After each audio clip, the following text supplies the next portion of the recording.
to RMU Live. Today is Monday, March 1st, and I'm Colby Sherwin. And I'm Austin Bechtold, and we start today's show with some breaking news today, Colby. Yes, we do.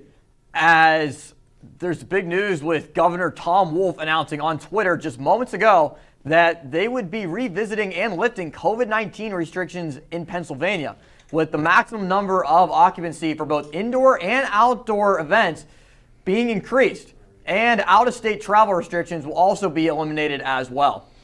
In addition to that, the Pirates and the Penguins have announced that they both will allow fans. The Penguins will allow 15% of the fans, which would mean they would have near 3,000 fans, and the Bucks will allow 7,000 fans, a good sign as we try to get back to normal. A good sign indeed. Pennsylvania had just about 2,000 new cases of COVID-19, bringing the total number of cases to about 940,000. There were also 77 deaths, bringing the number of deaths of COVID-19 to about 24,000 in Allegheny County. There were 200 new cases of COVID-19 and 5 new deaths. For 2 decades this August, Heinz Field has been home to the Pittsburgh Steelers, but starting tomorrow, Heinz Field will be a COVID-19 vaccine clinic. The Steelers and Giant Eagles have partnered to give it to those who are eligible. Registration will be in the Gold Lot 1, and the actual vaccinations will be administered in the PNC Champions Club. Vaccinations will be appointment only, and those eligible will be able to schedule an appointment by visiting gianteagle.com. Steelers President Art Renew said, quote, "We're going through unusual times, to say the least, and to be able to help with those is probably the most important thing we're doing right now in this community, which is trying to get everybody vaccinated, trying to get everybody that kind of protection. I really can't think of anything more important that we could be doing right now than partnering with Giant Eagle to do this," end quote. A third COVID-19 vaccine has been granted emergency use authorization by the U.S. Food and Drug Administration. Johnson & Johnson's version of the vaccine only requires 1 dose and was recommended by the FDA's Vaccines and Related Biological Products Advisory Committee by a 22-0 vote. The vaccine becomes the only one of its kind that needs a single dose and could help medical professionals to speed up the vaccination process. As of 10:15 this morning, there are currently 7 students and 5 employees in isolation and 19 students along with 5 employees in quarantine due to COVID-19. Those in isolation have tested positive for the coronavirus, while individuals in quarantine have either shown symptoms and are awaiting test results or have been exposed to someone infected with the virus. Since August 21st of 2020, RMU has reported 358 positive coronavirus cases. Robert Morris has been given the gold status as a military-friendly school. The award was given to the university by Victory, a service for disabled veterans, and the premier military marketing company in the country. Only 162 of more than 1,200 participating universities and professional schools have been selected for the gold award status. David Anisman, director of the RMU Center for Veterans and Military Families, said, quote, "Increasing our military-friendly status ranking from the bronze to gold is a registration of robust service we have always provided," end quote. The MS and Counseling Psychology program has received an accreditation from the Masters in Psychology and Counseling Accreditation Council through the 2029. The graduate program was launched in 2016 and is now the only 2 in the Pittsburgh area administered by MPCAC. Christian Holt, professor of media arts, presented a paper of 50 green space dumpsters at the 17th International Conference on the Environmental Culture and Economic Social Sustainability hosted by Varine University, Amsterdam on February 24th. With improved weather conditions and March upon us, the RMU Campus Rec Center outdoor courts have been reopened beginning on Monday. To safely return to action, the Rec Center will be installing a pre-registration process similar to the one in place to use for the inside courts and UPMC Fitness Center. There will be 2 students allowed per basketball hoop outside, 3 per hockey goal, 4 per pickleball court, and 4 per tennis court. More information can be found at rmu.edu/fitness. Now we're going to send it over to Nathan Breisinger, who's here to give us the latest on RMU sports. Nate, how did Robert Morris do this week and in this weekend's action? Thanks, Austin. Well, let's throw it back to last Thursday. 2 Robert Morris teams finished up their long and grueling seasons. Both the men's and women's basketball teams competed in the first round of the Horizon League tournament looking for some postseason magic. but the story would remain the same as they were each eliminated Thursday night. The men's team fell to Detroit Mercy 83-73 as Antoine Davis single-handedly carried the Titans to victory with 46 points. The women's, on the other hand, as well would fall in a similar fashion to Northern Kentucky, losing 68-54 as Lindsey Duval propelled the Norse with a double-double, including 29 points. Both RMU teams can now move on from a rather forgetful inaugural season in the Horizon League. Another Robert Morris team that began Horizon League postseason competition this weekend was the indoor track and field team. On Friday, Katura Hunter broke a school record that stood for 16 years when she placed first in the weight throw with a toss of 61 feet and 7 inches. On Saturday, senior Estelle Contende claimed the individual championship for shot put, marking her 4th postseason conference title. Also, Alicia Moore claimed a silver medal yesterday in the 400-meter dash. Things are looking promising for the Colonials as they head into the final day of competition today. Now let's head down to the island as the women's hockey team completed their regular season over the weekend. However, they dropped both games to Syracuse by scores of 3-1 and 4-1 respectively. With that finale, the Colonials will face off against RIT in the opening round of the CHA tournament in Erie on Thursday. Softball also began their spring season with a 4-game sweep of North Carolina Central over the weekend as they outscored them 34-11.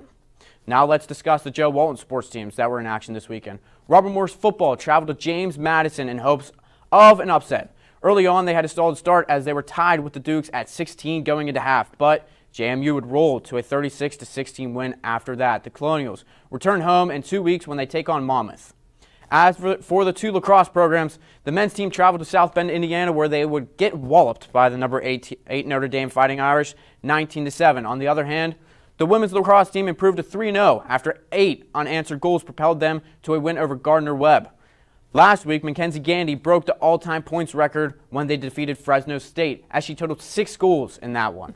Definitely a lot of RMU sports to digest, but that's all I have for now. Let's send it back over to the desk.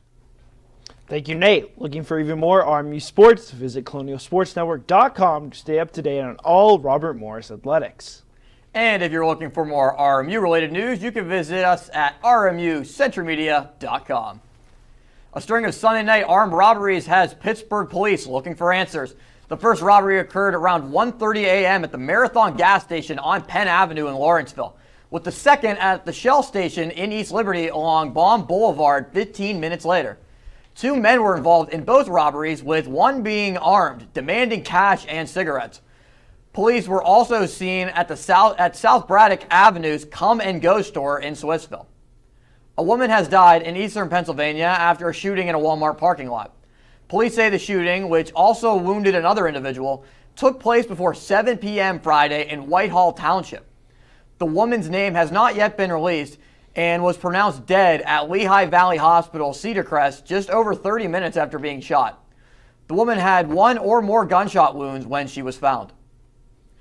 A man also died after being struck by 2 cars after crashing his ATV on Saturday night in Mount Pleasant Township.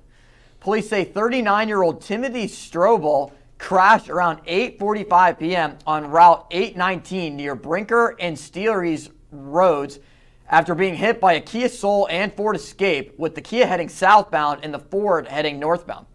Strobel died on the scene of the accident.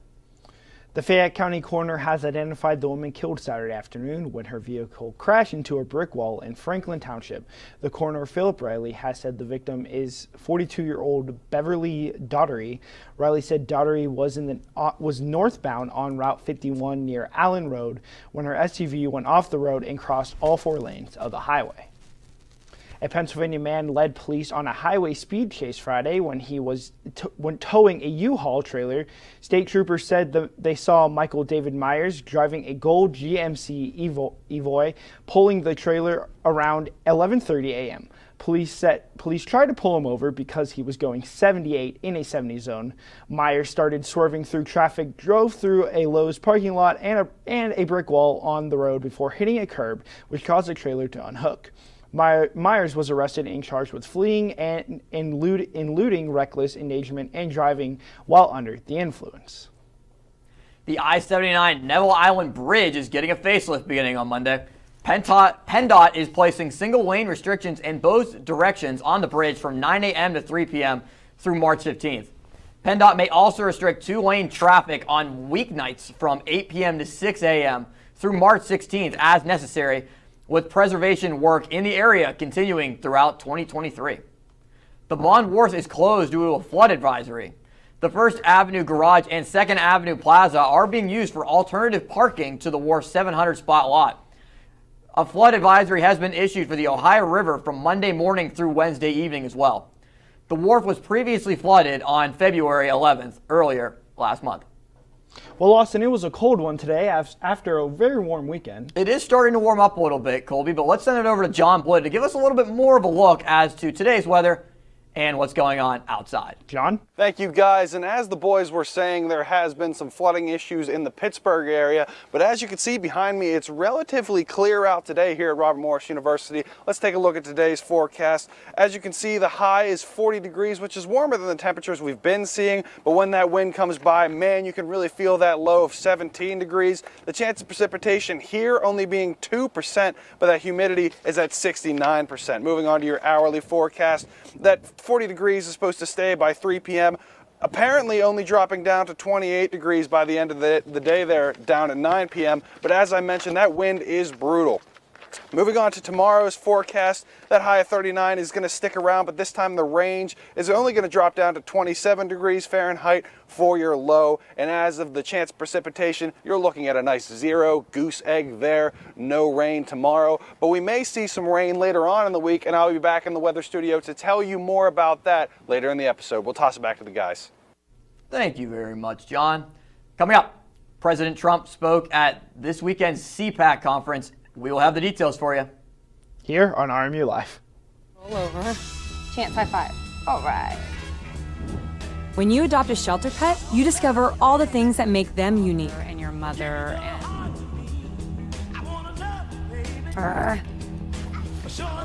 I am totally a hot person. Right, guys?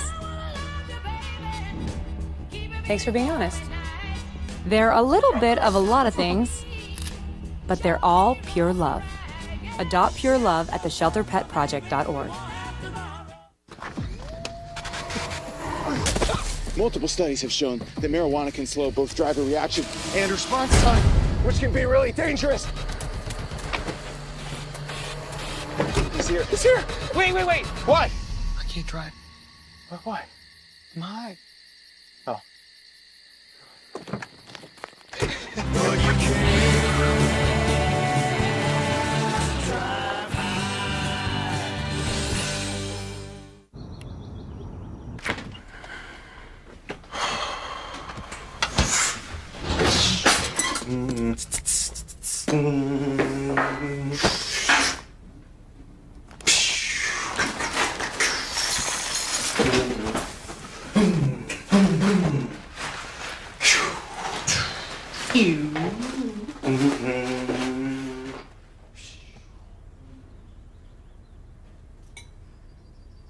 Stem is precise, no margin for error.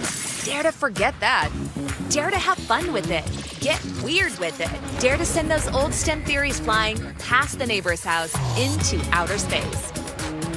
Dare to program something internet-breaking, record-breaking. Dare to blow their minds. Dare to learn the difference between sedimentary and metamorphic rock. Go find those rocks. Dare to keep daring. Dare to STEM. Check out She Can STEM to get started. Welcome back to RMU Live. The Pennsylvania Department of Education is allowing school districts to delay federally regulated standardized tests until the fall. The decision allows states to comply with the federal law, giving districts flexibility in administrating the test and keeping the focus on helping students as the pandemic continues. The Biden administration's first legislative priority cleared a hurdle. On Saturday morning, the House of Representatives passed his $1.9 trillion COVID relief bill. John Lorink reports. President Joe Biden says his pandemic relief plan will give the U.S. a much-needed boost. And the people of this country have suffered far too much for too long. We need to relieve that suffering. The American Rescue Plan does just that. It relieves the suffering, and it's time to act. The package includes $1,400 stimulus payments for some Americans, enhanced unemployment aid, and a minimum wage hike to $15 per hour, which the Senate is expected to strip out. I believe that we have to pass this part of the bill because, $7.25 an hour are poverty wages. Senate Minority Leader Mitch McConnell blasted House Democrats in a statement for passing the $1.9 trillion package without bipartisan support. No Republicans in the House voted for the bill, and 2 Democratic officials voted against it. When President Biden first introduced this, there was a thought that, okay, this is what he wants, but it's going to get watered down. And at least what we've seen is in the House, he's getting pretty much everything that he wants. Biden is calling on the Senate to pass the bill promptly. If we act now, decisively, quickly, and boldly, we can finally get ahead of this virus. We can finally get our economy moving again. I'm John Lawrence reporting. Thank you for that report, John. If the bill gets through the Senate with changes, it will return to the House for a different vote. After that, it heads to Biden's desk for his signature, and that would turn the bill into a law. In his first public appearance since leaving the White House in January, former President Donald Trump is leading the headlines once again after Sunday's speech at the Conservative Political Action Conference. In his CPAC speech, Trump stated that he would not form a new political party and aims to unite Republicans and strengthen the party. Trump also hinted at a potential third campaign for president in 2024. A second former aide to New York Governor Andrew Cuomo has accused him for the second time for sexual harassment. This comes after 25-year-old Charlotte Bennett, which was an executive assistant and health policy advisor in the Cuomo administration, says Cuomo made inappropriate remarks about her personal life. The first no military action under new administration is sending a message to Iran, and according to Pentagon, the message is unanimous. President Biden will act to protect American coalition personnel. Camila Burno has the details on the airstrike and this reaction. At President Joe Biden's direction, the U.S. military on Thursday struck a site in Syria used by 2 Iranian-backed militia groups. We're confident in the target that we went after. This in response to rocket attacks on American forces in the region. It's significant because it's aiming for payback for 3 rocket attacks in 1 week in Iraq without provocation and without further escalation of tensions between the U.S. and Iran.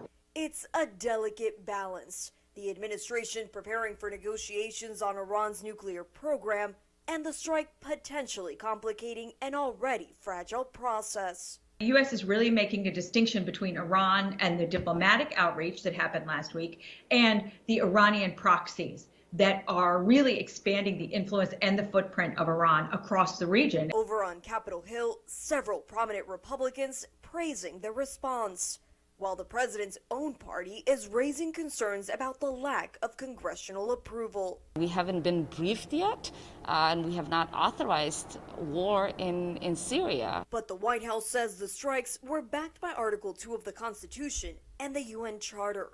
The Pentagon also saying they acted in a deliberate manner, aiming to de-escalate the overall situation in both eastern Syria and Iraq. I'm Camila Bernal reporting. The Senate confirmation hearing for former Pennsylvania Department of Health Director Dr. Rachel Levine began Thursday for her nomination to serve as Assistant Health Secretary under President Biden. If confirmed, Levine would become the first transgender federal official confirmed by the Senate. Biden called Levine, quote, a historical and deeply qualified choice to help lead our administration health efforts, end quote. The hearing remains open for 10 days after its commencement. Former Trump campaign and top Ohio Republican Bob Paduchik has been endorsed by the former president to run for the U.S. Senate. Ohio Republican Party Chair Jane Timken is resigning to run. With 2022 elections already on the mind of Ohio Republicans. Paduchik is challenged by former state representative John Becker, who told state Central Committee members, quote, I'm just a regular guy, end quote, saying that Becker has too much baggage to run. Danielle Brown, the mother of Duquesne student who fell to his death, was taken to the hospital on day 236 of her hunger strike. Danielle has been suffering from migraines and had a seizure Thursday morning. Danielle is on a hunger strike as she waits for answers to the 2018 death of her son, Marquise Jalen Brown. Danielle has requested repeatedly for more information from Duquesne University. In September 2020, the university said it ordered body cameras for the campus police department. After the break, I'll be back here in the sports studio with some breaking news out of the NFL and the latest in Pittsburgh sports, so be sure to stick here at RMU Live.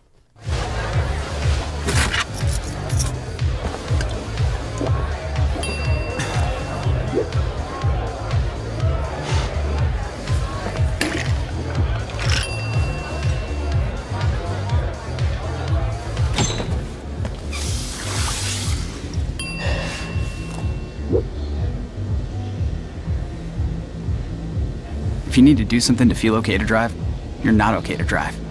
Don't drive buzzed. Maybe you can make retirement happen.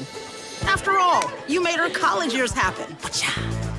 Opening that education savings account when she was little. Spearheading a campus tour. And another, and another, and another, and another. Bam!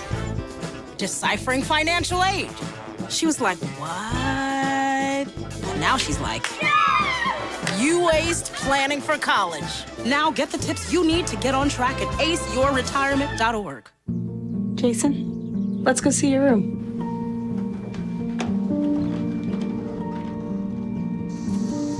No, that's not right. How was it? Is it good?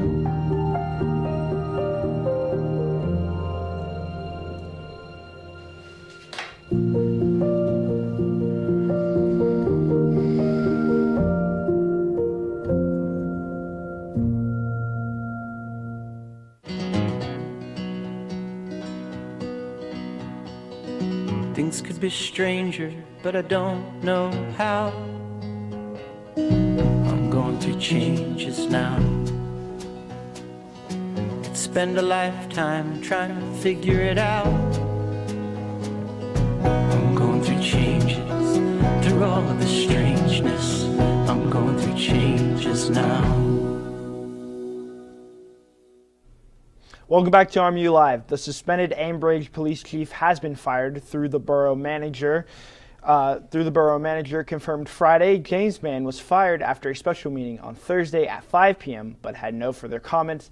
Mann had been the police chief for 5 years before he was placed on leave and then suspended in the summer of 2018 following complaints from several officers. Due to cases of COVID-19, students from the Ambridge School Area District will not participate in this year's WPIL basketball tournament.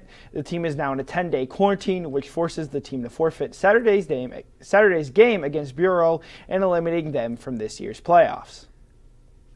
The Pirates won their first spring training game of the 2021 season on Sunday, but according to their fans, their biggest win of the season has already been decided from either spring training or the regular season. Shortstop Cole Tucker and High School Musical star Vanessa Hudgens made their relationship public on Valentine's Day last month, each posting appreciation pictures for their partner. Tucker said that Hudgens will be around the ballpark this season. Now we're going to send it over to Nathan Breisinger with some breaking news. Nate, J.J. Watt has signed a 2-year deal of about $31 million with the Arizona Cardinals. This shocked everyone as it was reported that he couldn't even come to the Steelers, but it was more likely he would either go to the Browns, Titans, or Green Bay Packers. What do you make of this signing? It's very interesting. I think the Cardinals weren't in the loop for most of the free agency talks, but like you said, J.J. Watt, a very highly coveted free agent piece, and had a lot of interest from Green Bay, Buffalo, and the Steelers. So definitely disappointing that he did not join T.J. Watt and brother Derek Watt as well here in Pittsburgh. But sticking with the city and some more Pittsburgh sports, with the calendar turning, it is now the March of the Penguins, which is always the most important stretch of hockey during the season. Over the past week, the Pens have issued a mixed bag, going 2-2 with a pair of wins coming in overtime. The Pens have now won 7 out of their 11 games in extra time. While Pittsburgh is still dealing with chillier weather, the Pirates began spring ball competition, like Austin said, in sunny Florida yesterday as they defeated the Baltimore Orioles 6-4. Gregory Polanco and recently signed Todd Frazier went yard for the Buccos. On a lighter note, Orioles first baseman Trey Mancini received a standing ovation from the crowd in Sarasota after making a return, following a recovery from stage 3 colon cancer, which sidelined him for the 2020 season. The Pittsburgh Steelers and Ben Roethlisberger mutually agreed that they want the veteran QB to return after an announcement was made last Wednesday. A lot of people are skeptical of a return as the Steelers and Ben still need to work out the financial aspects of his contract. Now let's head to another college campus as the men's basketball team prepares to wrap up their season, which has been interesting to say the least. Last week, Jeff Capel saw both Xavier Johnson and Audis Toney enter the transfer portal. Johnson and Toney are the last two pieces of Capel's original recruiting class when he arrived at Pitt. While there is a lot of speculation about the outgoing players, Jeff Capel had this to say in response and the reasoning behind the transfers. Quote, "It was a mutual decision. I'm going to leave it at that, and I'm going to concentrate on the guys we have in our program right now," end quote. While Pitt will most likely miss the NCAA tournament, as mentioned earlier, it is now the month of March, which means we are slowly creeping towards March Madness, arguably one of the best time of years in sports. Exciting times ahead in college basketball. Let's send it back over to the desk. Thank you, Nate. Yes, indeed. March is madness. The city of Pittsburgh is investing $800,000 for artists to create new public artwork in local parks and 18 neighborhoods. The dedication to artwork becomes the largest creation of public art that Pittsburgh has supported in decades. The Art in Parks program has helped contribute to new ideas and designs that will be displayed in Emerald View, Frick, Highland, Riverview, and Shenley Parks. The 78th annual Golden Globe Awards were quite golden for those who have ties to the Steel City on Sunday. Mount Lebanon's own Dave Filoni and Ming-Na Wen from The Mandalorian, the Hill District's August Wilson from Ma Rainey's Black Bottom, CMU grad Leslie Odom Jr. from One Night in Miami, and Monessen graduate Francis McDormand from Normanland were all nominated for awards. For more on the Golden Globes, including results from numerous different nominations, make sure to check us out tonight on RMU Extra at 6 p.m. here on RMU-TV. We come back. John Blinn is back in the weather to studio to give us an update. Stay with us on RMU Live. Hey, Dad. I need your help asking Jessica to prom. Of course. Love is like the ocean. You have to tread the borders. waters. Dad, that's not the kind of help I needed. Hey, Jessica. Will you go to prom with me? Yes. You don't have to be perfect to be a perfect parent. Thousands of teens in foster care can't wait to share their first with you. Let me tell you about the toughest guy on earth. He has the crazy strength to lift the man that raised him up without even flinching. This guy, this warrior, will always be by his father's side, even if his dad will hardly remember. If this guy isn't the toughest guy on the planet, then I don't know who is. Caregiving is tougher than tough. Find the care guides you need at aarp.org/caregiving. What do you think you're doing, Kevin? Was just gonna drive home. There are several warning signs present that you shouldn't be driving. Like hearing voices? Like your text-to-emoji ratio? Oh man, the selfies. Selfie nailed it. We all have warning signs that let us know that we're probably not okay to drive. Mine is pretending to be your subconscious. Craig, come on man, let's put a ride home. Hey, Bobo, do trees tell each other stories? I'm sorry. I'm afraid I don't know that. Hey, why don't we go find out? Listen. Can birds draw pictures? I don't have an answer for that. Dad, do stars visit their friends? Look!